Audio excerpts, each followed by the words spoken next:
મિત્રો કેમ છો? મજામાં? ફરી પાછું તમારું હાર્દિક સ્વાગત છે તમારી અને માત્ર તમારી YouTube channel physics with Samir મહેતામાં. અને આજનો આપણો ટોપિક છે વક્રીભવન. તો એક પણ પ્રકારનો ટાઈમ વેસ્ટ કર્યા વિના ફરી પાછી આપણે આપણી શરૂઆત કરી જ દઈએ. વક્રીભવન 10મા ધોરણનો ટોપિક છે, પણ ઘણું નવું જાણવા મળશે. વક્રીભવન સિમ્પલ ઇંગ્લિશમાં એને કહેવામાં આવે છે રિફ્રેક્શન. તો તમારે એવું લેવાનું છે, જ્યારે પ્રકાશનું કિરણ એક માધ્યમમાંથી બીજા માધ્યમમાં જાય ત્યારે માધ્યમને છૂટી પાડતી સપાટી આગળ સહેજ વંકન અનુભવે છે. બસ આ વંકન અનુભવવાની ઘટનાને જ વક્રીભવન એવું કહેવામાં આવે છે. ધારો કે અહીંયા કહી દઈએ માધ્યમ આ એક, મીડિયમ 1, માધ્યમ 2, આને આપણે નામ આપી દઈએ પાતળું માધ્યમ, અને આપણે નામ આપી દઈએ ઘટ્ટ માધ્યમ. આ માધ્યમને દોરેલો લંબ. તો જ્યારે પ્રકાશનું કિરણ એક માધ્યમમાંથી બીજા માધ્યમમાં જાય ત્યારે મૂળ માર્ગથી જવું તો આમ સીધું જ, મૂળ માર્ગથી સહેજ વંકન અનુભવે છે. મૂળ માર્ગથી સહેજ વંકન અનુભવે છે. આ ઘટનાને વક્રીભવન એવું કહેવાય. અહીંયા ઓબ્વિયસલી આપાત કોણ આઈ છે, અહીંયા વક્રીભવન કોણ રિફ્રેક્ટેડ એંગલ આર કહેવાય. θ1 θ2 પણ કહી શકો. આ આપણું આપાત કિરણ છે, આ માધ્યમને દોરેલો લંબ છે, અને આ કિરણ છે એ વક્રીભૂત કિરણ છે. અને આને આપાત કોણ કહેશું, આને વક્રીભૂત કોણ કહેશું. આ એનો પાછો મૂળ માર્ગ નહીં, મૂળ માર્ગ છે. અને અહીંથી આટલું જે કાંઈ આવશે એ વિચલન આવશે, જેને આપણે આગળ જતા લેટરલ શિફ્ટ એવું આપણે એને કહેવાના છીએ. તો આટલી વસ્તુ તમને ખબર પડી ગઈ હશે. ઓકે, પાતળું માધ્યમ કોને કહેવાય, ઘટ્ટ માધ્યમ કોને કહેવાય? સિમ્પલ, જે માધ્યમનો લખી દઉં છું પાતળું માધ્યમ, જે માધ્યમનો વક્રીભવનાંક ઓછો હોય. આ શું છે એ આપણે હમણાં જોઈએ છે. જે માધ્યમનો વક્રીભવનાંક ઓછો હોય એને પાતળું માધ્યમ કહેવાય.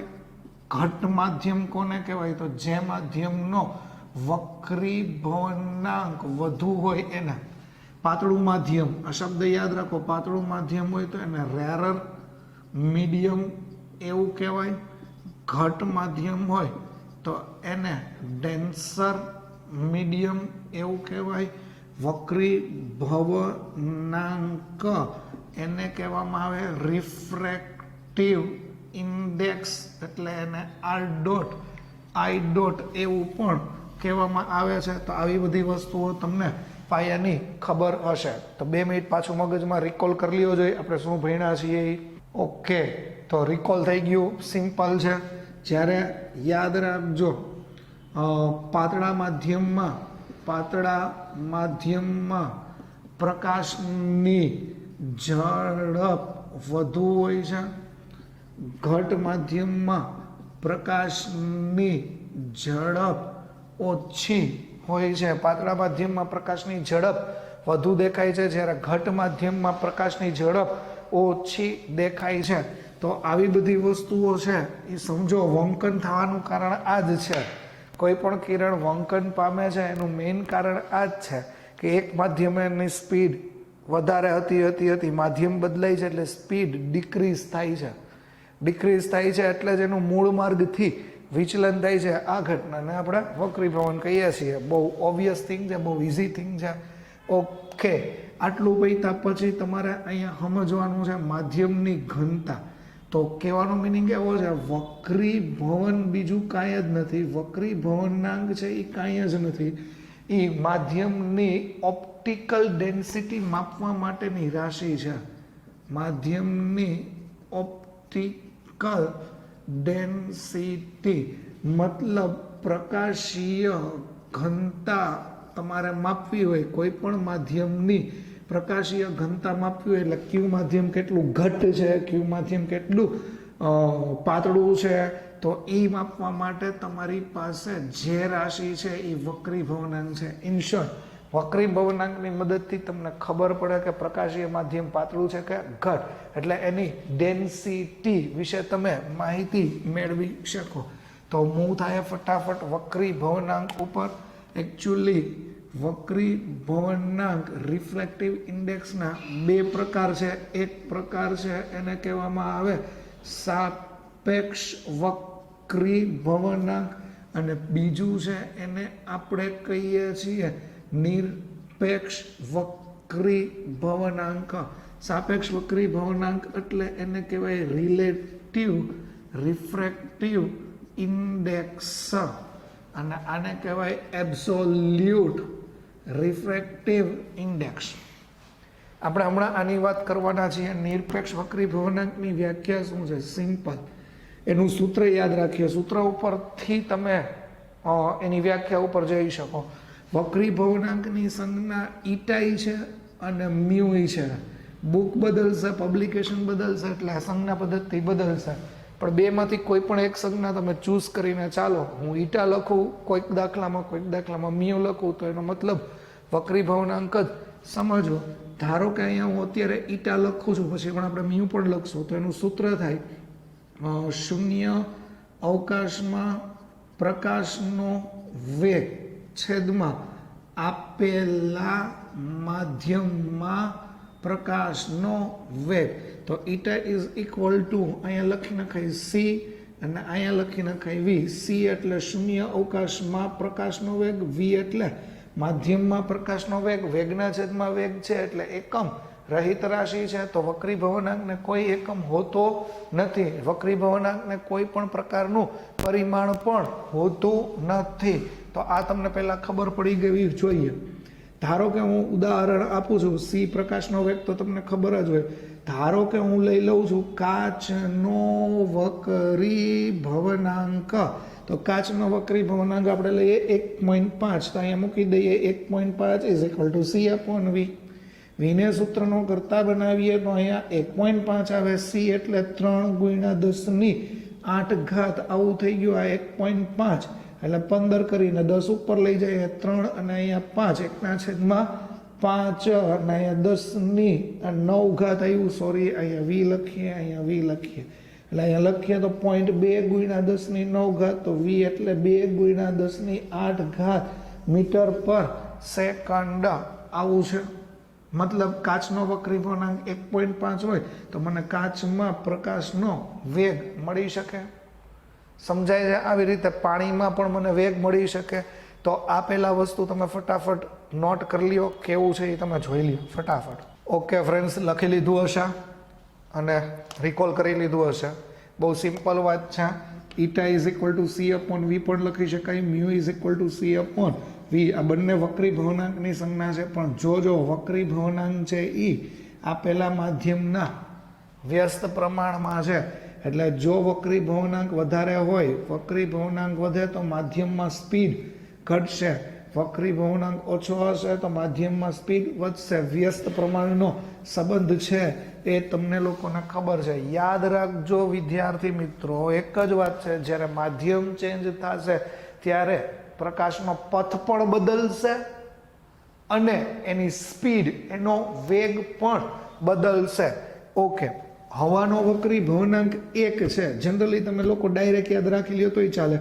ધારો કે mu is equal to C upon V છે. ઓકે, ધારો કે હું એમ કહું છું કે માધ્યમમાં પ્રકાશનો વેગ,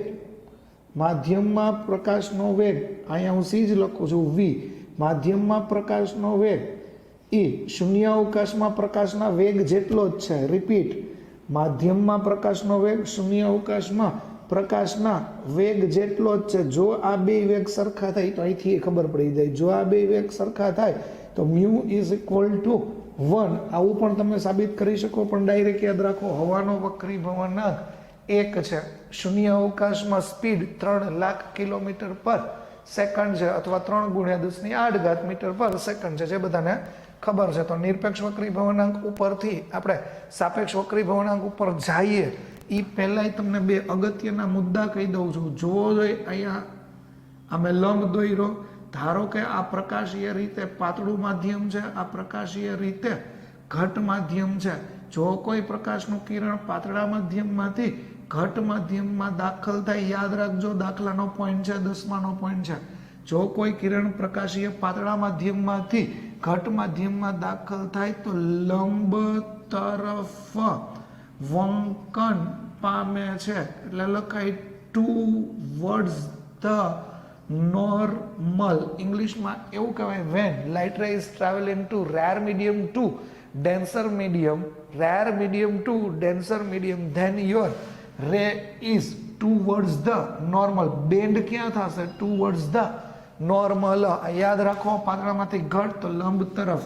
ઊંધું વિચારો, ઊંધું વિચારો. ધારો કે પ્રકાશનું કિરણ અહીંયા ઘટ માધ્યમમાંથી પાતળા માધ્યમમાં જાય છે, ઘટ માધ્યમમાંથી પાતળા માધ્યમમાં જાય છે તો લંબથી દૂર જાય છે. એટલે ફાર અવે ફ્રોમ નોર્મલ. આ બે રૂલ્સ ખાસ ધ્યાન રાખો. પાતળામાંથી ઘટ તો લંબ તરફ, ઘટમાંથી પાતળામાં જાય તો લંબથી દૂર. હવે અહીંયા આવો જોઈએ. આ ખૂણો હું કહી દઉં છું આઈ છે, આ વક્રીભવન કોણ છે, આ ખૂણો આપાત કોણ છે, આ વક્રીભવન કોણ છે. તો અહીંયા તમને ખબર પડવી જોઈએ. ધારો કે આ પાતળા માધ્યમનો વક્રીભવનાંક હું η1 લઈ લઉં છું, આ η2 લઈ લઉં છું. અહીંયા η1 η2 બદલાવ્યું છે જોજો. તો અહીંયા હું આ કેસમાં એવું લખી શકું કે આઈ મોટું છે, આર નાનું છે, કારણ કે આમ આવે છે તો ખૂણો નાનો છે. આ કેસમાં હું આવું લખી શકું આઈ કરતા આર મોટું છે. તો વક્રીભવનાંકના સંબંધો લેવા હોય તો અહીંયા આમ લખી શકાય η2 ગ્રેટર ધેન η1. ઘટ માધ્યમનો વક્રીભવનાંક વધારે, પાતળાનો ઓછો. તો અહીંયા મારે લખવું હોય તો η1 ગ્રેટર ધેન η2 એવું થઈ શકે. અને સ્વાભાવિક છે આ જ વસ્તુ એવી કહી છે કે આપાત કોણ કરતા વક્રીભૂત કોણ નાનો હોય તો લંબની નજીક હોય. અહીંયા આપાત કોણ કરતા વક્રીભૂત કોણ મોટો હોય તો લંબથી દૂર હોય. એવા બે સંજોગો. ઓકે, આ વસ્તુ ખબર પડી ગઈ છે. ઓકે, કયા સંજોગોમાં વક્રીભવન ન થાય? કયા સંજોગોમાં વક્રીભવન ન થાય? બે એવા સંજોગો છે કે જેમાં વક્રીભવન ન થાય. ધારો કે આ માધ્યમને જુદી પાડતી સપાટી છે, માધ્યમને જુદી પાડતી સપાટી છે.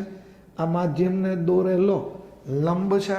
ખાસ ધ્યાન રાખો, માધ્યમને દોરેલો લંબ છે. હવે ધારો કે પ્રકાશનું કિરણ કોઈ લંબ ઉપર જ આપાત થાય છે, એટલે કે સપાટીને લંબ આમ આપાત થાય છે.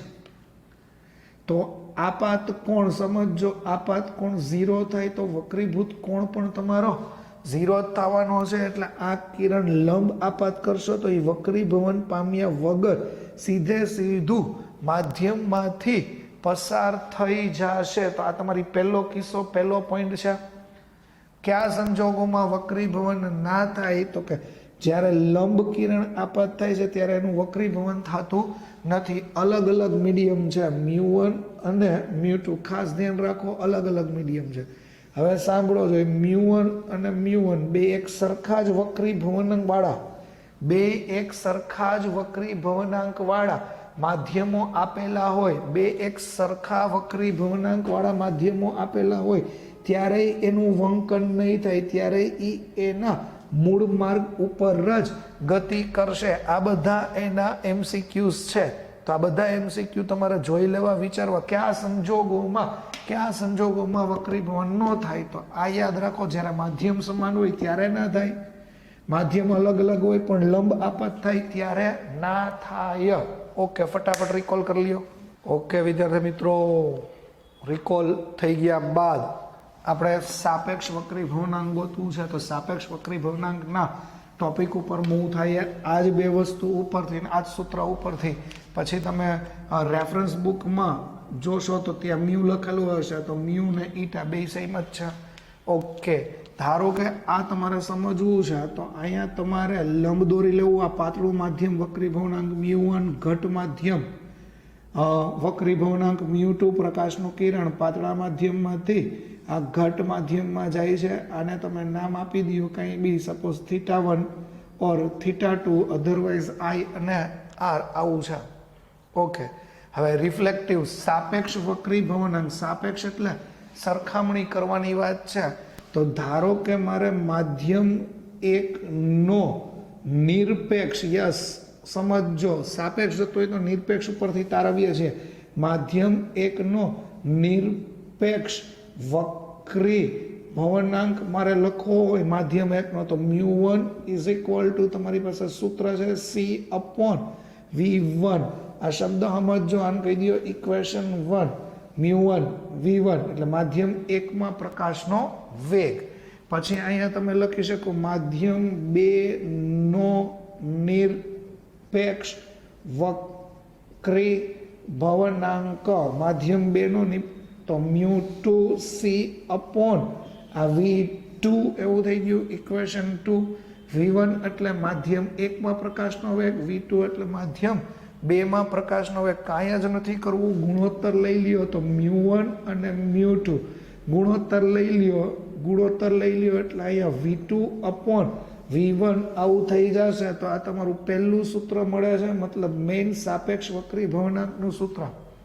સાપેક્ષ વક્રી ભવનાંકનું સૂત્ર આમ પણ તમારે તારવી શકાય. ઓકે, હજી તમારે જો સાપેક્ષ વક્રી ભવનાંકને વ્યાખ્યાયિત કરવું હોય તો તમે આવું પણ બોલી શકો. આને લખવાની સ્ટાઇલ છે μ12, તો એમ બોલવાનું માધ્યમ 2 ની સાપેક્ષે એકનો વક્રી ભવનાંક. માધ્યમ 2 ની સાપેક્ષે એકનો વક્રી ભવનાંક μ12. તમને ખબર પડી ગઈ. ધારો કે અહીંયા હું લખી નાખું ગ્લાસ અને વોટર, તો એમ લખાય પાણીની સાપેક્ષે કાચનો વક્રી ભવનાંક. પાણીની સાપેક્ષે કાચનો વક્રી ભવનાંક. તો પહેલાં તમને આ વસ્તુ ક્લિયર થઈ ગઈ છે. μ1 અને μ2 સરખામણીની વાત છે. ઓકે, તો ધારો કે હું અહીંયા લખી નાખું μ21, તો તમારે અહીંયા લખવાનું થાય μ2/μ1. આ યાદ રાખો. ધારો કે હું આ લખું છું μ21 ઇઝ ઇક્વલ ટુ V1/V2. એ તો ઓબ્વિયસલી થિંગ છે. μ2/μ1 અહીંયા તમે મૂકીને જોઈ શકો. આ અહીંયા મૂકી દો μ1 અને μ2 ની સરખામણી, તો તમને આ બે સૂત્ર મળી જાય. બહુ ઇઝી છે. ઘણી બુકમાં μ21 એટલે માધ્યમ એકની સરખામણીમાં 2 નો વક્રી ભવનાંકને આમે લખે છે માધ્યમ 2 નો વક્રી ભવનાંક એકની સરખામણીમાં. સમજો, કાચનો વક્રી ભવનાંક પાણીની સરખામણીમાં. અહીંયા ધારો કે હું લખું ગ્લાસ અને અહીંયા હું લખું કેરોસીન, તો કાચનો વક્રી ભવનાંક કેરોસીનની સરખામણીમાં. તો આટલી વાત તમને ક્લિયર થઈ ગઈ. ઓકે, સાપેક્ષ વક્રી ભવનાંકનો ટોપિક. ઓકે વિદ્યાર્થી મિત્રો, આ ખબર પડી ગઈ, નોટ ડાઉન કરી લીધું છે. ફટાફટ પાછું એકવાર રિપીટ કરી નાખીએ છીએ. સાપેક્ષ વક્રી ભવનાંકનું સૂત્ર થાય μ21. આમ લખો તો એ ચાલે, એટલે μ2/μ1. આ શબ્દ પહેલાં ધ્યાનથી સમજો, કારણ કે આની ઉપર જ છે η21 એટલે η2/η1. આ ખબર પડી ગઈ. V1 અને V2 બુકમાં સંજ્ઞામાં કન્ફ્યુઝન ન થતા. ઓકે, તો અહીંયા μ21 ઇઝ ઇક્વલ ટુ μ2/μ1 પણ લખાય, V1 અને V2 પણ લખાય. સાપેક્ષ વક્રી ભવનાંક વાંચતા આવડી ગયું. ઓકે, હજી આની અંદર તમને થોડુંક ડીપ લઈ જાઓ તો V is equal two λF આવું એક સૂત્ર છે. યાદ કરો, V is equal two λ/f. Lambda એટલે વેવલેન્થ, તરંગ લંબાઈ, ને F એટલે ફ્રીક્વન્સી. તો આ સૂત્ર છે, એમાં ધ્યાનથી હું કવી વસ્તુ સમજો. બહુ ઇમ્પોર્ટન્ટ વાત કહેવા જાઉં છું. V અને લેમ્બડા આ યાદ રાખજો. V અને લેમ્બડા આ બે રાશિ છે. આ બે રાશિ છે એ માધ્યમ બદલાય તો આ બે રાશિ પણ બદલાય. મતલબ એક માધ્યમમાંથી બીજા માધ્યમમાં આવો તો વેગ બદલાય, એક માધ્યમમાંથી બીજા માધ્યમમાં આવો તો લેમ્બડા તરંગ લંબાઈ બદલાય.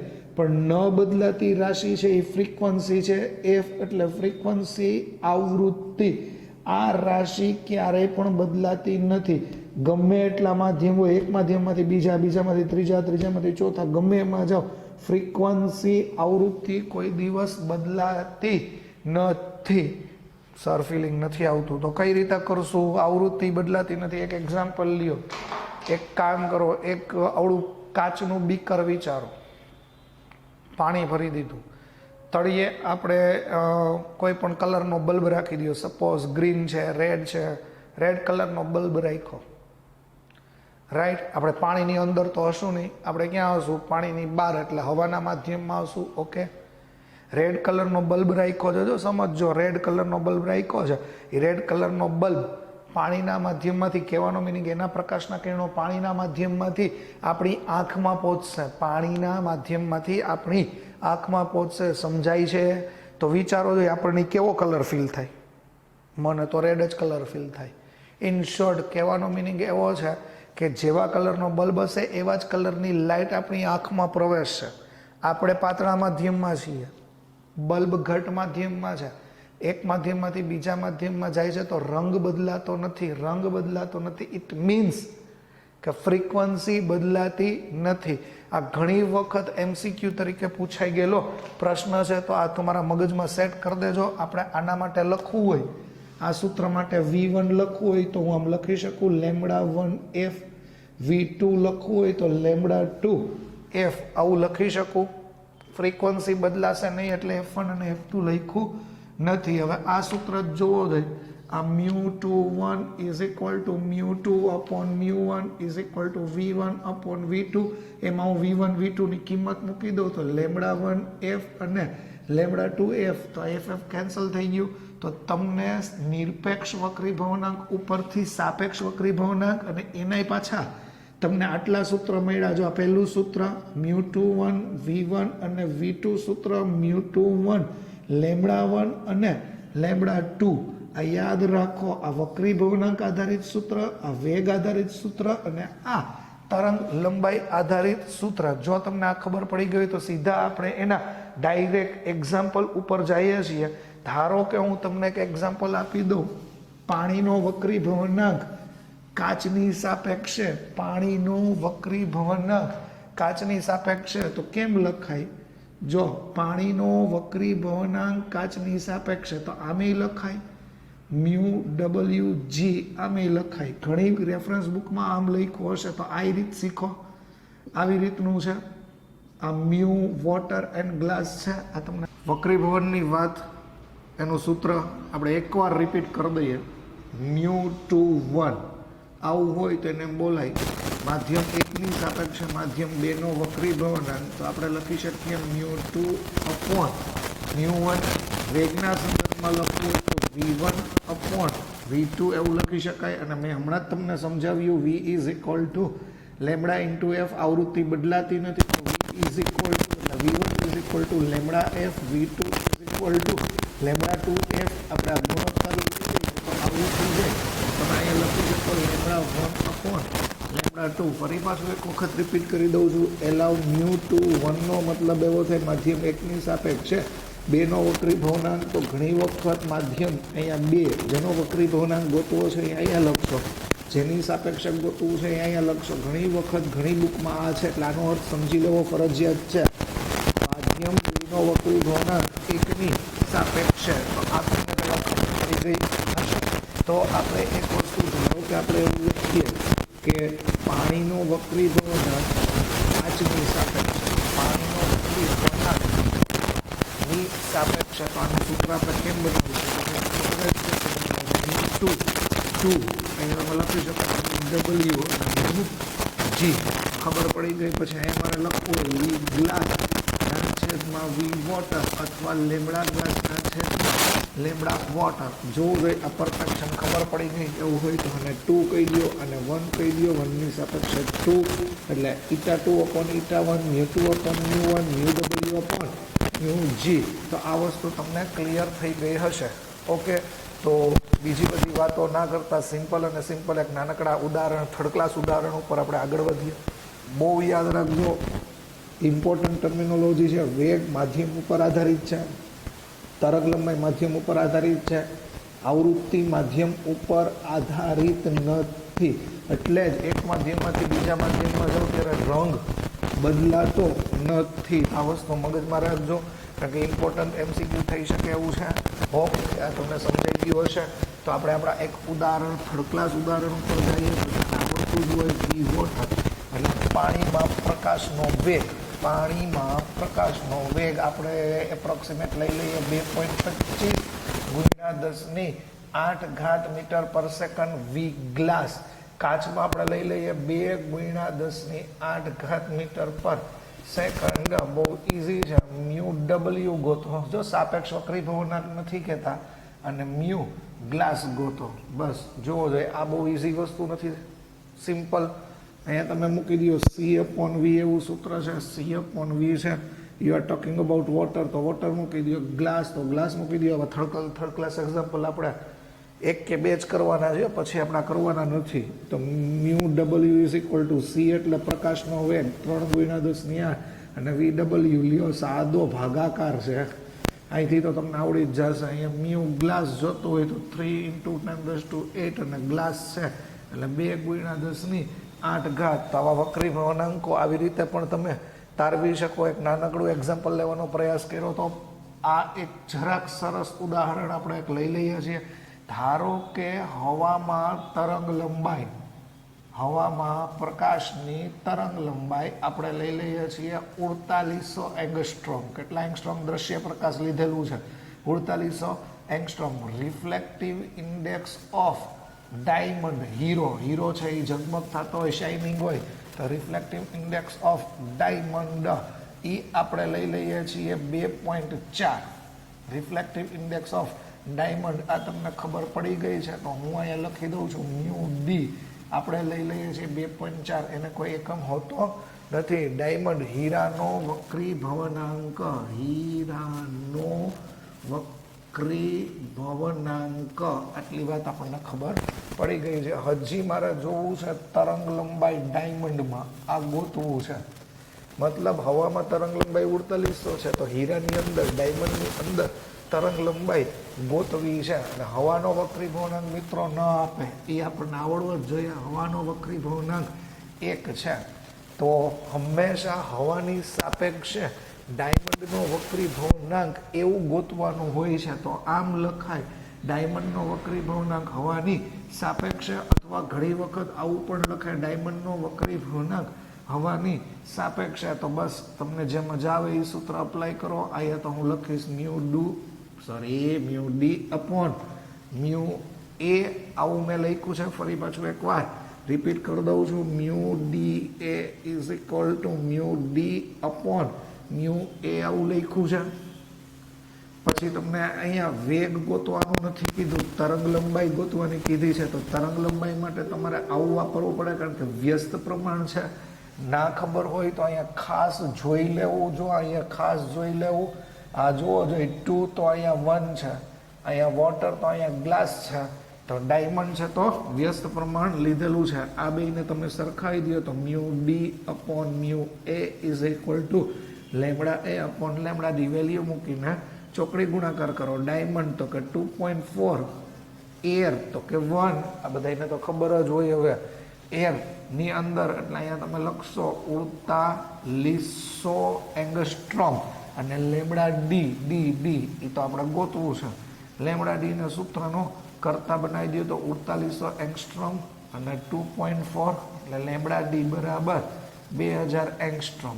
તો લેમડાવાળા કન્સેપ્ટ, આવૃત્તિના કન્સેપ્ટ તમારા મગજમાં સ્ટોર કરીને રાખો, કારણ કે એ બહુ યુઝફુલ છે. તો ફટાફટ એટલું જોઈ લ્યો, મગજમાં રિકોલ કરી લ્યો, અને મગજમાં રિકોલ થઈ જાય પછી પાછું ફટાફટ બોર્ડ ઉપર તમારું ધ્યાન.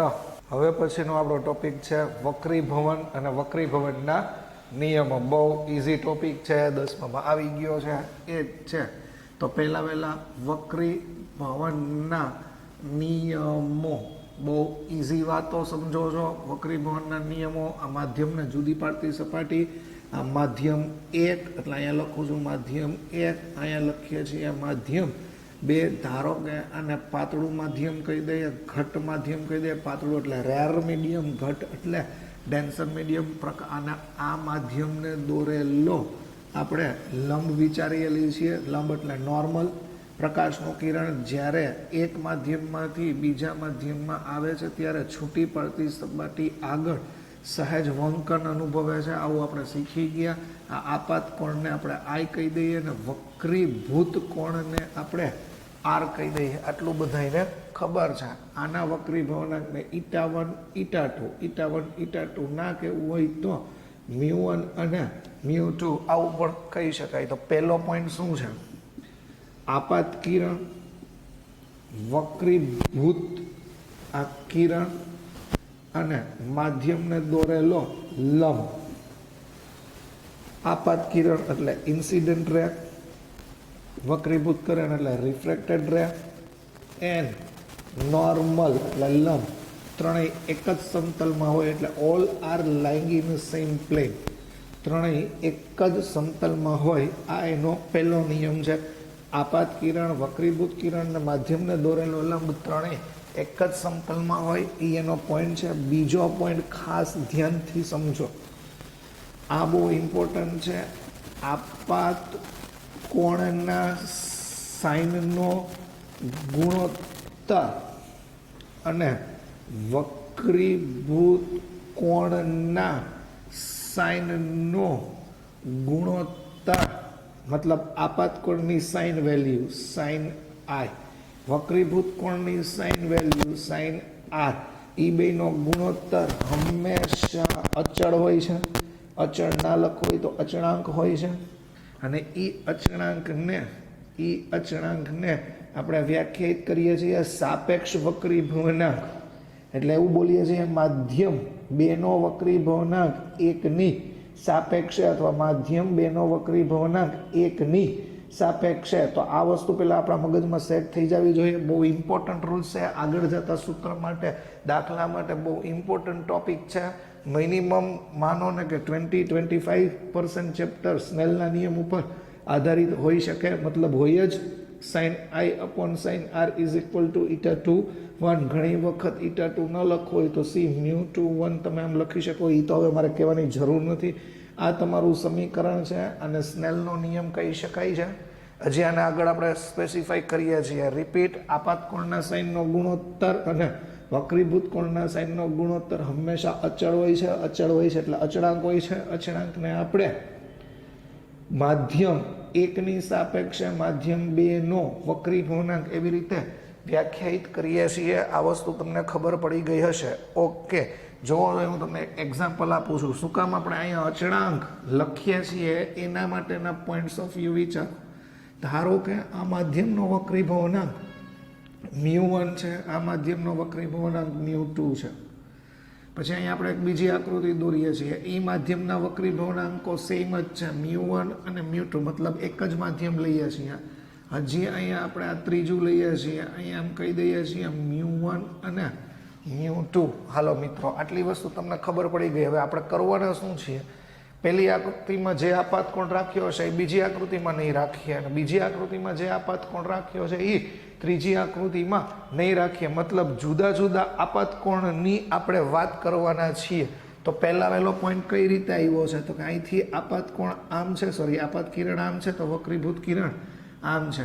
આઈનો આપાત કોણ I1 લઈ લઈએ તો આનો વક્રીભૂત R1 લઈ લઈએ. અહીંથી તમે અહીંયા આવી રીતે જાઓ છો તો અહીંથી આમ, એટલે આપાત ખૂણો બદલાવીએ છીએ. અહીંયા I2 કહી દઈએ છીએ તો અહીંયા R2. ધારો કે 30 આપાત કર્યું હોય તો આ 45 આપાત કર્યું છે, તો અહીંયા 60 એવું આપાત કરી દો તો અહીંયા તમે લખી શકો I3 અને R3. જોવો જોઈએ, આ તમને ખબર પડે છે ત્રણેય માધ્યમ એક જ છે. મતલબ 𝜇1 𝜇2 𝜇1 𝜇2 𝜇1 𝜇2 માધ્યમ એક જ છે. એક જ માધ્યમમાં જુદા જુદા એંગલે તમે કિરણોને આપાત કર્યા છે. તો આ વસ્તુ પહેલાં તમારા મગજમાં સેટ કરો. સેટ કર્યા પછી સીધું સ્નેલનો નિયમ અપ્લાઈંગ કરો. સ્નેલનો નિયમ અપ્લાઈંગ કરો એટલે શું છે? સિમ્પલ વાત છે, હવે શીખવાડવાનું જ ન હોય. Sine I1 upon sine R1 is equal to, અહીંયા તમે આવું લખી શકો, sine I2 upon sine R2 is equal to તમે અહીંયા આવી લખી શકો sign I3 upon sine R3.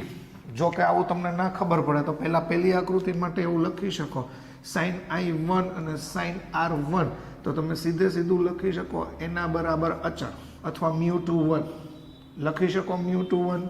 Okay, અહીંયા તમે લખી શકો sin I2 upon sin R2 is equal two અચળ એવું લખી શકો. પછી અહીંયા લખી શકો sin I3 upon sin R3 is equal two અચળ.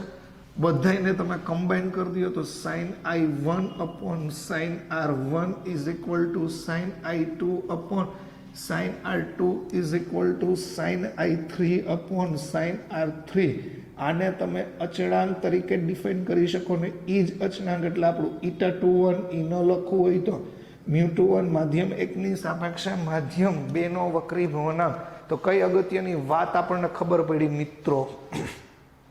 અગત્યની વાત એ છે કે જો માધ્યમ એક જ હોય અને જુદા જુદા કોણે આપણે કિરણોને આપાત કરતા હોઈએ તો પણ તેનો સાપેક્ષ વક્રી ભવનાંક μ21 η21 દરેક કિસ્સાઓ માટે સરખું જ મળશે.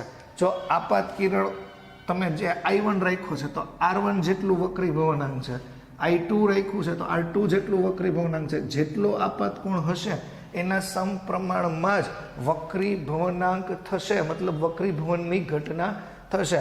તો મારા માટે તો મતલબ આપણા માટે તો મોસ્ટ ઇમ્પોર્ટન્ટ પોઈન્ટ સ્નેલનો નિયમ છે.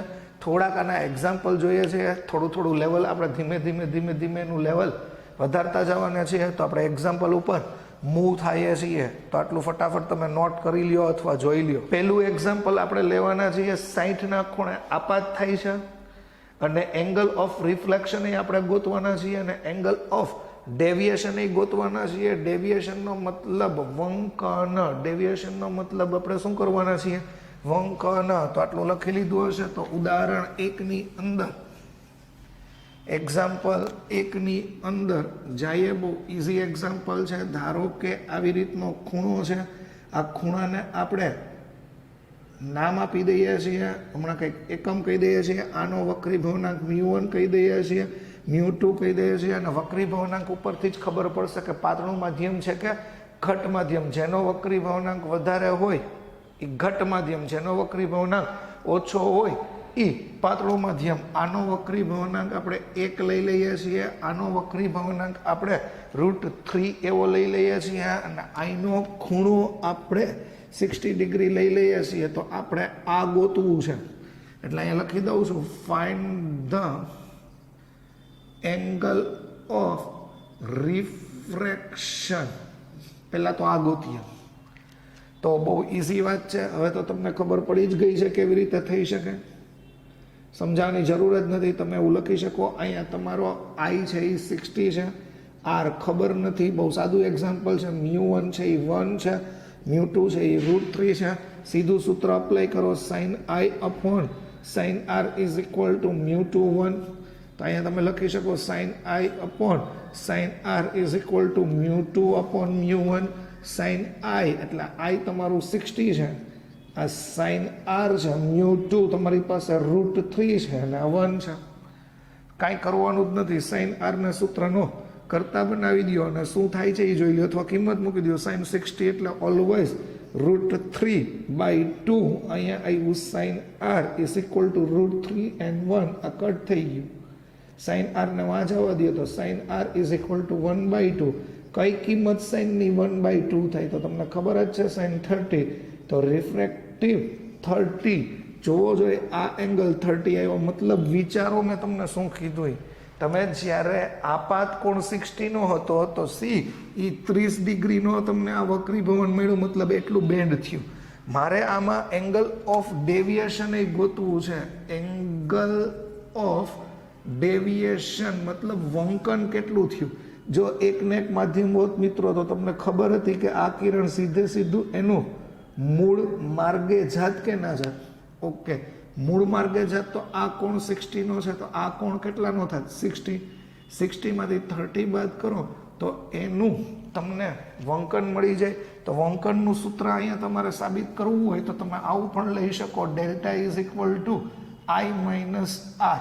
જો મારે ડેલ્ટા જોતું હોય, આ વંકન જોતું હોય તો આપાત કોણમાંથી આ R બાદ કરી લ્યો તો વંકન મળી જાય. તો આ વસ્તુ તમારા મગજમાં સેટ કરી લ્યો. ઉદાહરણ 1 સમજાઈ ગયું હશે. ઉદાહરણ 2 ઉપર જઈએ છીએ. ઉદાહરણ 2 ની આકૃતિ હું બોર્ડ ઉપર હમણાં દોરી દઉં છું. વક્રી ભવનાંક છે એ તમારે લેવાનું છે μ1 μ2 અને μ1 ત્રણ માધ્યમ આપું છું. પછી એમાં આપણે આગળ વધીએ છીએ અને એમાં તમારે ઓપ્શન એ આપું છું. શું કરવાનું છે એ તમને કહું છું. ઓકે, એટલી વાત છે એ તમને ખબર પડી ગઈ હશે.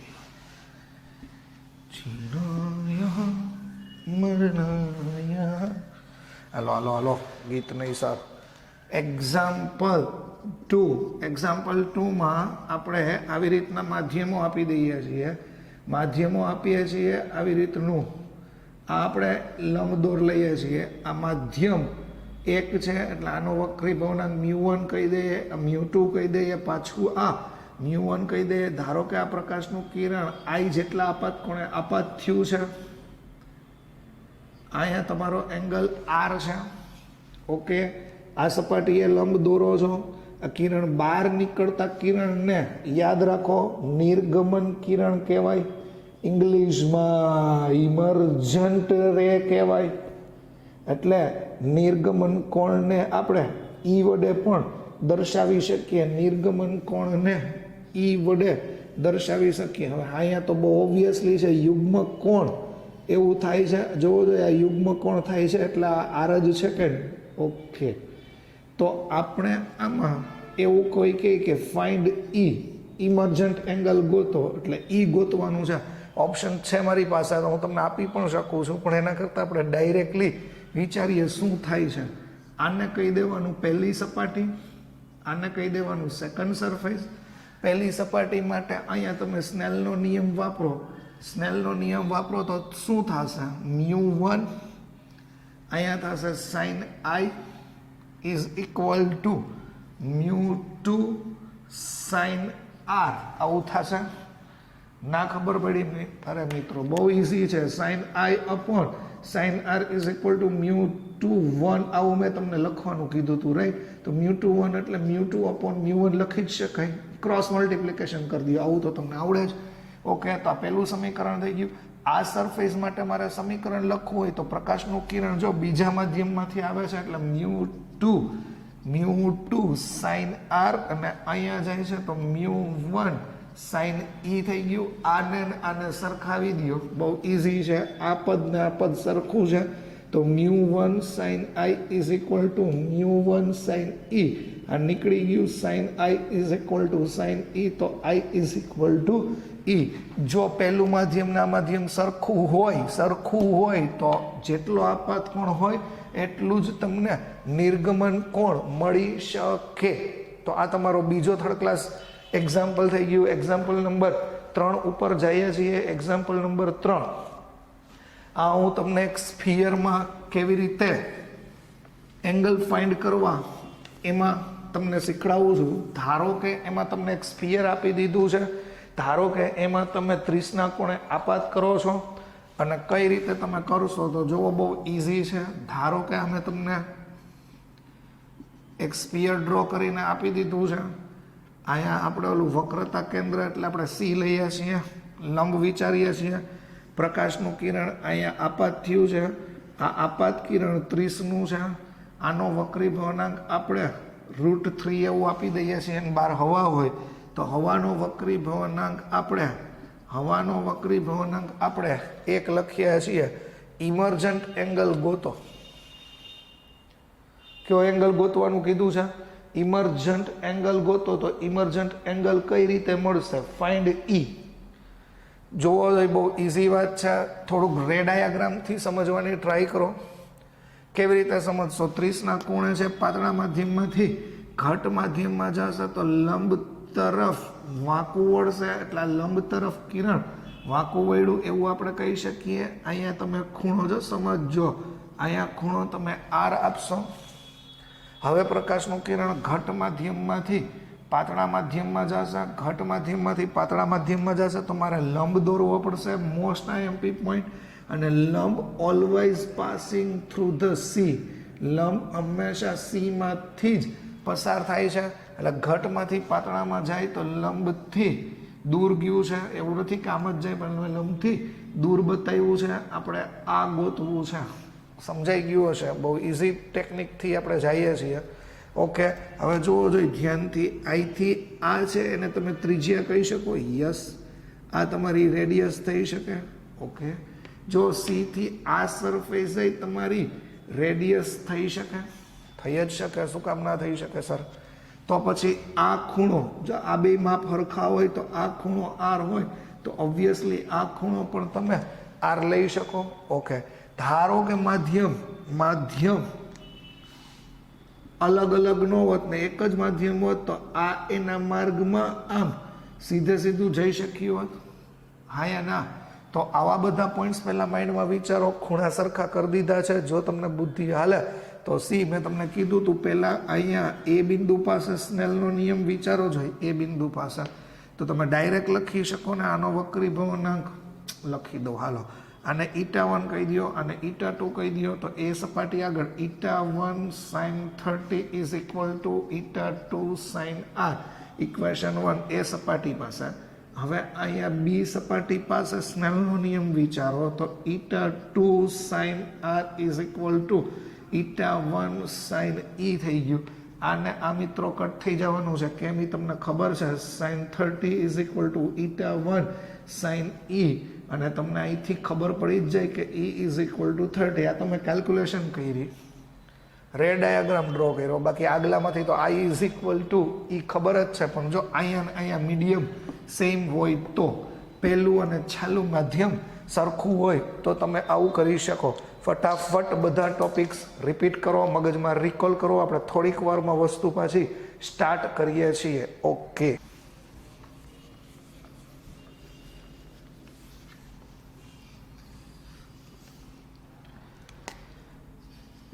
ચોથા ક્વેશ્ચન ઉપર આવીએ. એમાં પણ એક જ સરખું હું તમને આપું છું.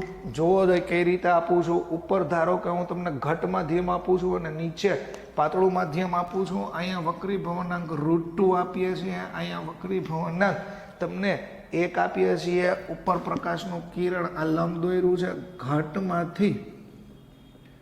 ઘટ માધ્યમમાંથી પાતળા માધ્યમમાં જાય છે. ઘટ માધ્યમમાંથી પાતળા. અહીંયા 30નો ખૂણો આપ્યો છે. આ ગોતવું છે. ફટાફટ તમે તમારી રીતે ટ્રાય કરો, આન્સર લઈ આવો. 45નો આ બધાને આવડતું જ હોય. ઘટમાંથી પાતળા માધ્યમમાં એટલે લંબથી દૂર ગયું છે, આ તમને ખબર જ છે. હાલો ફટાફટ આન્સર 45 ડિગ્રી આવી ગયો. હજી એક તમને આપું છું, હજી એક પોઈન્ટ તમને આપી દઉં છું, પછી તમે આગળ વધો.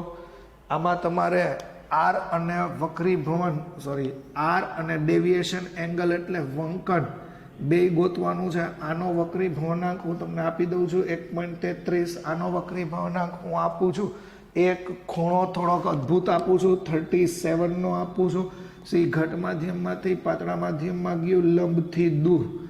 આમાં ખાલી ફાઇન્ડ આર કર્યું છે તમે. આમાં તમે ફાઇન્ડ આર કરો અને find angle of deviation delta કરો. કઈ દિશામાં છીએ એ લખો. એન્ટી ક્લોકવાઇઝ છે, એન્ટી ક્લોકવાઇઝ છે કે ક્લોકવાઇઝ છે, આ પણ તમે લખો ફટાફટ તમારી બુકમાં. હાલો, આ બે છે. આન્સર 53 આવવો જોઈએ અને ડેવિએશન 16નું આવવું જોઈએ 16. આ આર છે એ 53 આવવું જોઈએ અને આ 16. અમે તમને આન્સર કહી દીધા છે. આમાં આન્સર 45 ડિગ્રી આવવો જોઈએ. જો આવી ગયો હોય તો તમે તમારી જાતે રાઈટ પાડો અને તમને MCQના એક માર્ક ગિફ્ટમાં આપો. ઓકે, આ ક્વેશ્ચન 4 અને ક્વેશ્ચન 5 તમને ખબર પડી ગઈ હશે. હજી એક એક્ઝામ્પલ, બેસ્ટ એક્ઝામ્પલ લેવા જઈ રહ્યા છીએ. તમને એકાદ વખત બહુ જૂનામાં આવું પૂછાઈ ગયું છે, ફાઇન્ડ 2θ2 અપોન θ1. જો આવું ગોતવાનું કીધું છે 2θ2 અપોન θ1. તો હવે આપણે એમાં શું કરશું? હું ખૂણા તમને આપી દઉં છું, વક્રી ભવનાંક પણ આપી દઉં છું. 3 માધ્યમ આપેલા છે. એક માધ્યમ, બીજું માધ્યમ, આવી રીતના માધ્યમો આપેલા છે. આને હવાનું માધ્યમ કહી દો એટલે આનો વક્રી ભવનાંક 1 કહી દો. આનો વક્રી ભવનાંક √3 કહી દો. આનો વક્રી ભવનાંક √3 √2 એટલે √3/2 એવો વક્રી ભવનાંક ના આંકડા કંઈક આપણને આપેલા છે. જો આવા આંકડા તમને આપ્યા છે અને ખૂણો આપાત કોણ 60નો આપ્યો છે. ટ્રાય કરો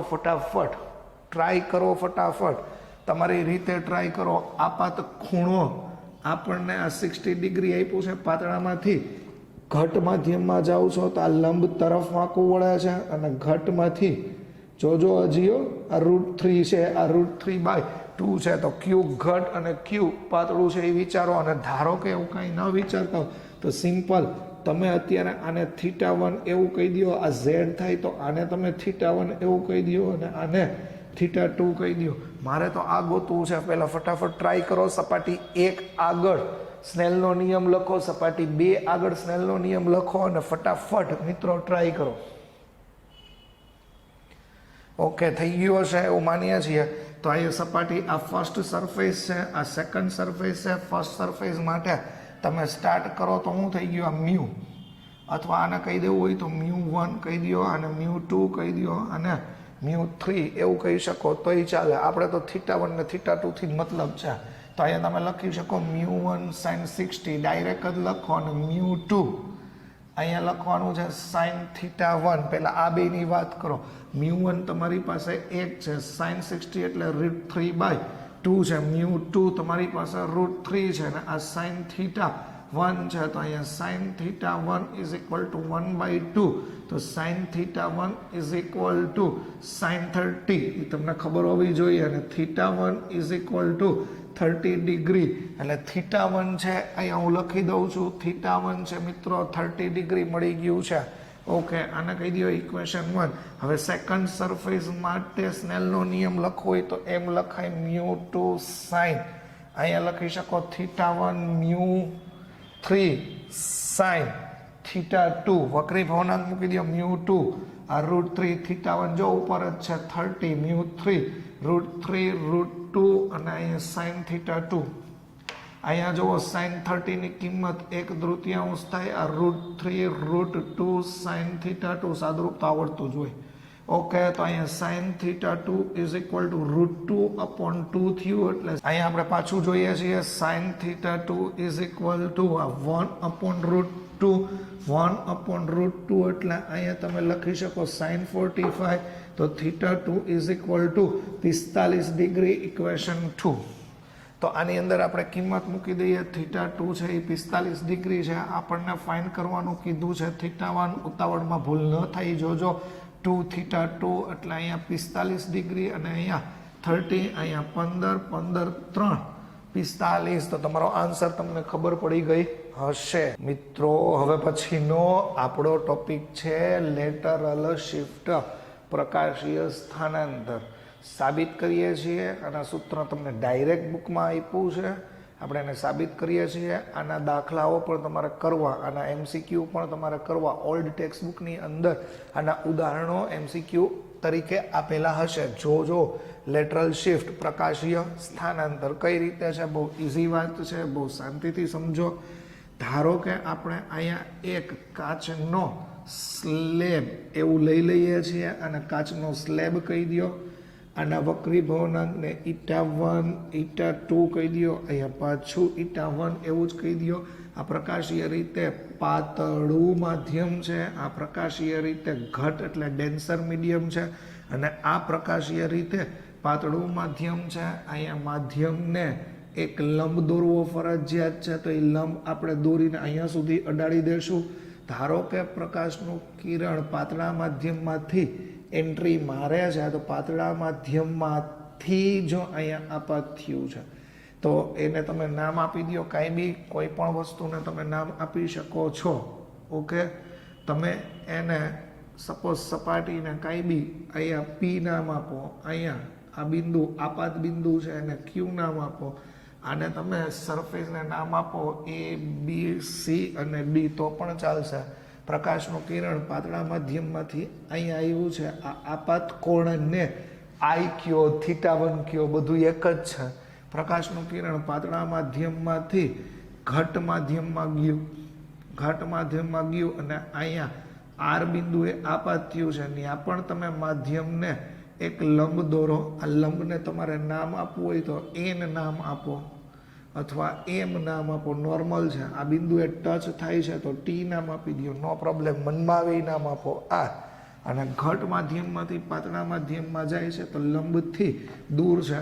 આકૃતિનો વ્યૂ આડો દોરો, હોરિઝોન્ટલ દોરો કે વર્ટિકલ દોરો, બે સેમ જ છે, ઘટના બદલાતી નથી. અહીંયા તમે ધારો કે એને θ2 એવું નામ આપો તો આ ખૂણો મિત્રો θ2 થઈ ગયો હશે. આને તમે θ3 નામ આપો, નિર્ગમન કોણ, જેનું આપણે કાંઈ કામ નથી. જોવો જોઈએ આ વસ્તુ પહેલાં મગજમાં સેટ થાય છે.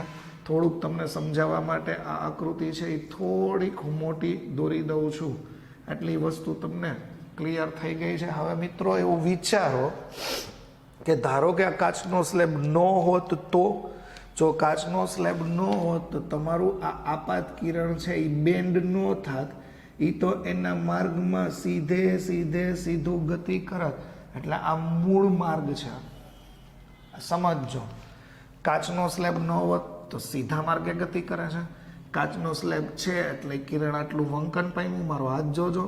વળી પાછો કાચનો સ્લેબ લઈ લ્યો તો મૂળ માર્ગે ગયો, કાચનો સ્લેબ મૂકી દો તો વળી પાછું આટલું બેન્ડ થયું. ઇન શોર્ટ, અહીંથી આ બ્લુ લીટીથી બ્લેક લાઇન જેટલું શિફ્ટિંગ થશે, સ્થાનાંતર થશે.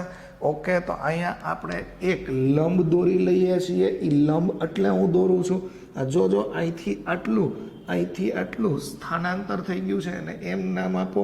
આ સ્થાનાંતરને એક્સ નામ આપીએ અને એ જ આપણું લેટરલ શિફ્ટ છે. મારી વાત ધ્યાનથી સમજજો મિત્રો, કે કાચનો સ્લેબ ન હોત તો સીધું ગયું. કાચનો સ્લેબ છે એટલે એક્સ જેટલું વંકન થયું એટલે આને લેટરલ શિફ્ટ એવું તમે કહી શકો છો. બસ, બીજું કાંઈ નથી. ભૂમિતિઓ સેટ કરો એટલે તમારું કામ થઈ ગયું પૂરું. અને મને 2 મિનિટ કહી દો છે આ ખૂણો મને કેટલો મળી શકે. યસ ફટાફટ. આ θ1 છે તો આખો ખૂણો θ1 જ થાય. એમાંથી હું આ બાદ કરી દઉં તો આ ખૂણો મને મળે θ1 - θ2. આ ખૂણો સમજો, આ આખો θ1 થાય, એમાંથી આ બાદ કરી નાખું તો આ મળી ગયું. ઓકે, બહુ સીધી ટ્રીક આપું છું. આ પહેલો ત્રિકોણ છે, આ બીજો ત્રિકોણ છે. આપણે એક્સ લેટરલ શિફ્ટ મિત્રો ફાઇન્ડ કરવું છે. શું કરી શકીએ? તમે જુઓ, 2 ત્રિકોણ છે તો 2 ત્રિકોણની વચ્ચેની સાઈડ, 2 ત્રિકોણનો કર્ણ છે એ ઇક્વલ છે. વધારે સમજવા માટે જો આ 90 એંગલ લઈ લ્યો, આ 90 એંગલ લઈ લ્યો. જો બેનો કર્ણ કોમન છે. બહુ આડી અવડી વાત નથી કરતા, સ્પીડમાં સાબિત કરી દઈએ છીએ મારી પાસે. અને હા, હજી એક વાત કહી દઉં, ધારો કે આ સ્લેબની જાડાઈ છે એ થિકનેસમાં ટી લઈ લઈએ આપણે, બરોબર. સ્લેબની જાડાઈ, થિકનેસ, આ ટી લઈ લઈએ. જુઓ તો તમારી પાસે કઈ બાજુ છે, આની પાસેની બાજુ છે અને કર્ણ છે. પાસેની બાજુ કર્ણ એટલે ક્યુ વિધેય તમને ખબર પડવી જોઈએ. ઓકે, તો ફટાફટ આનું ભૂમિતિ આપણે સેટ કરી લઈએ. આનું ભૂમિતિ લખતા વખતે પહેલાં તમે જોવો જોઈએ આપણી પાસે કયો ત્રિકોણ છે. ત્રિકોણ હું આવું લખી શકું, QTR માં QTR માં અહીં લખી નાખો cos θ2. સિમ્પલ. કઈ વસ્તુ લખશો? પાસેની બાજુના છેદમાં કર્ણ. તો પાસેની બાજુ તમારી પાસે છે QT અને કર્ણ જોવો જોઈએ, કર્ણ તમારી પાસે છે QR. ખાલી QTની કિંમત આપણી પાસે છે તો એ મૂકી દઈએ T અને QR રાખી મૂકી. અથવા જો QRના સૂત્રનો કરતાં તમારે બનાવી દેવો હોય તો અત્યારે અહીંથી જ બનાવી દો. અહીં આપણે એક જગ્યા રાખી દઈએ છીએ, આગળ આપણે એની જરૂર પડશે. એને કહી દઈએ છીએ ઇક્વેશન 1. QTRની વાત પૂરી થઈ ગઈ મિત્રો. હવે બીજી વાત લઈએ, QMR ત્રિકોણ. તો ત્રિકોણ QMR માં એમાં તમે ક્યુ વિધેય વાપરશો. ગોખવું નથી, ટ્રાય જ કરો છો. મારે એક્સ ગોતવું છે, આ સાઈડ મારી પાસે નથી, થીટાની સામેની બાજુ થાય મિત્રો, અને કર્ણ એટલે ફરજિયાત તમારે સાઈન વાપરવું પડે. ખૂણો આ લેવાનો છે, એમાં કોઈ બાંધછોડ ન હોય નિયમમાં. સાઈન θ1 - θ2 આ તમારી પાસે છે RM અને કર્ણ બેનું એક જ એટલે QR. તો અહીંયા હું લખું છું સાઈન θ1 - θ2 RM એટલે X અને QR. એટલે જ મેં અહીંયા જગ્યા રાખી હતી. QR ને સૂત્રનો કરતા બનાવી દો તો T cos θ2 એવું થાય. આમાં QR ને સૂત્રનો કરતા બનાવી દો તો X sin θ1 - θ2 એવું થાય. અને ઇક્વેશન 1 અને 2 કહી દો. ઓકે, 1 અને 2 ને મિત્રો સરખાવી દો એટલે તમારી પાસે સૂત્ર આવ્યું T cos θ2 X sin θ1 - θ2. આપણે x ગોતવું છે તો x ને સૂત્રનો કરતા બનાવી દો તો x = T sin θ1 - θ2 upon cos theta 2 આ લેટરલ શિફ્ટનું મેઇન સૂત્ર છે. આ સૂત્ર ક્યારે વાપરશો? જ્યારે તમને θ1 અને θ2 અતિશય θ1 અને θ2 તમને બિગ એંગલ આપ્યા હોય મિત્રો, ત્યારે તમે આ સૂત્ર વાપરી શકશો. આપાત કોણ 53નો છે, આપાત કોણ 20નો છે, આપાત કોણ 30નો છે, ત્યારે તમે આ વાપરી શકો. તો આ વસ્તુ પહેલાં તમારા મગજમાં સેટ કરી લેજો. હજી પ્રશ્ન પૂરો નથી થયો, હજી એને આપણે 2 અલગ સૂત્ર તારવવાના છીએ. તો નોટ કરી લ્યો અથવા સ્ક્રીનશોટ લઈ લ્યો. ઓકે, આટલી વસ્તુ તમને ખબર પડી ગઈ છે. તમારી પાસે સૂત્ર આવી ગયું છે મેઇન. આપણી પાસે આ મેઇન સૂત્ર છે. હવે સાંભળો, એવું જરૂરી નથી ને કે આપાત કોણ મોટો જ હોય, આપાત કોણ નાનો હોય તો. એટલે જો હું શું કહું છું એ વસ્તુને ધ્યાનથી સમજજો. તમને ખબર છે જો ખૂણા નાના હોય તો તમે વિધેયને અવગણી શકો છો. એટલે જો હું એમ લખું છું θ1 જો એકદમ નાનો હોય, θ1 સ્મોલ હોય, તો θ1 માઇનસ θ2 વેરી વેરી સ્મોલ થાય. એટલે એ સ્મોલ એંગલ થાય. સ્મોલ એંગલ થાય તો તમે જ્યાં સાઇન θ1 માઇનસ θ2 લખ્યું છે ત્યાં વિધેય અવગણી અને ખાલી θ1 માઇનસ θ2 લખી શકો. આની બહુ સાબિતી નથી આપતા કારણ કે તમને ખબર જ છે, ખોટો ટાઈમ પાસ નહીં કરીએ. θ1 માઇનસ θ2 ખૂણો નાનો હોય, ઓકે, પણ જો આમાં આવું નથી કરવાનું. કોસ θ2માં વિધેય અવગણીને θ2 ન લખાયેલો, કોસ વિધેય છે. વિધેય સામે જરાક જોજો. θ1 ખૂબ જ નાનો હોય. જો અહીંયા જોજો, આ θ1 મેં આટલો લીધો તો θ2 તો એના કરતાંય નાનો થયો કે નહીં. હજી એક આકૃતિ દોરીએ. θ1 આવો લઈએ, θ1 θ2 જો સમજો. જેમ જેમ θ1 ઘટાડતા જાઓ, અહીંયા જુઓ, θ1 જેમ જેમ ઘટાડતા જાઓ તો θ2 એની ભેગો ઘટતો જશે. તો θ2ની નાનામાં નાની વેલ્યુ કેટલી આવે? 0. તો એ cos 0 અને cos 0ની વેલ્યુ 1 થાય. બધે વિધેય અવગણી ન નાખતા. આ ખબર પડી ગઈ છે? ઓકે, આ બધી કિંમતો આમાં મૂકી દઈએ તો x is equal to t. Sine કાઢી નાખીએ તો θ1 માઇનસ θ2 અને cos θની જગ્યાએ અહીંયા આપણે 1 લખ્યું તો x is equal to t θ1 minus θ2. આવું સૂત્ર થયું. એક કામ કરીએ, θ1 ને કોમન કાઢી લઈએ તો x is equal to t θ1 1 minus θ2 upon θ1. તો આ તમારું બીજું સૂત્ર આવ્યું. જો વાત સમજો, t છે એ સમય નથી, t છે થિકનેસ છે, થિકનેસ ઓફ ધ સ્લેબ, મતલબ જાડાઈ છે. θ1 આપાત કોણ છે, θ2 વક્રીભૂત કોણ છે. t θ1 θ2 સાંભળો, આ મોટા એંગલ માટે, આ સૂક્ષ્મ એંગલ માટે જ્યારે આપાત કોણ અને વક્રીભૂત કોણ આપેલા હોય ત્યારે હજી એક સૂત્ર આની અંદર તમારે તારવવાનું છે. હજી એક સૂત્ર તમે તારવો છો. આ લખાઈ ગયો છે તો આને આપણે જવા દઈએ છીએ. સાંભળો, θ1 અને θ2ની કિંમત ગોતવી હોય તો સ્નેલનો નિયમ તો તમારી પાસે છે જ. ઉપલું પણ હું જવા દઉં, જગ્યા નથી. ઓકે, હવે આની ઉપરથી આ ત્રીજી સાબિતી છે. જોવો જોઈએ, અહીંયા હું લખી નાખું તો અહીંયા હું લખી શકું η1 sin θ1 is equal to η2 sin θ2. પણ હમણાં જ તમે કીધું angle is very very small, તો વિધેય અવગણી નાખો. η1 θ1 η2 θ2. ઓકે, મારે અહીંયા θ2 અપોન θ1 જોઈએ છીએ તો θ2 upon θ1 is equal to η1 upon η2. આ સ્નેલના નિયમ ઉપરથી જ આવ્યું છે. ઓકે, આ કિંમત પાછી આની અંદર મૂકી દો. ઓકે, મૂકો તો જો પાછું નવું સમીકરણ મળ્યું. θ1 1 માઇનસ η1 અપોન η2. આ ખબર પડી. આ કોણ આધારિત સૂત્ર, આ વક્રીભવનાંક આધારિત સૂત્ર. હમણાં ઓલું ચેકી નાખ્યું હતું, લખી દઉં લ્યો ને. t sin θ1 minus θ2 cos θ2. આ એનું મુખ્ય સૂત્ર. મોટા ખૂણા આપ્યા છે ત્યારે આ જ મોટે ભાગે આ વપરાય છે. તો આ લેટરલ શિફ્ટનો કન્સેપ્ટ મિત્રો અહીંયા પૂરો કરીએ છીએ. નેક્સ્ટ લેક્ચરમાં આપણે આભાસી ઊંડાઈ, સાચી ઊંડાઈ એવો ટોપિક ભણવાના છીએ જે નીટ માટે બહુ મોસ્ટ આઈએમપી છે. તો વિડીયો જોવાનું ચાલુ રાખો, ઘરે ભણવાનું ચાલુ રાખો. લોકડાઉનની અંદર જલસા નહીં. મેક્સિમમ વિડીયોને શેર કરશો, જરૂરિયાતમંદ લોકો સુધી પહોંચાડશો, તમારા બીજા બધા ગ્રુપમાં પણ શેર કરશો. Thank you very much.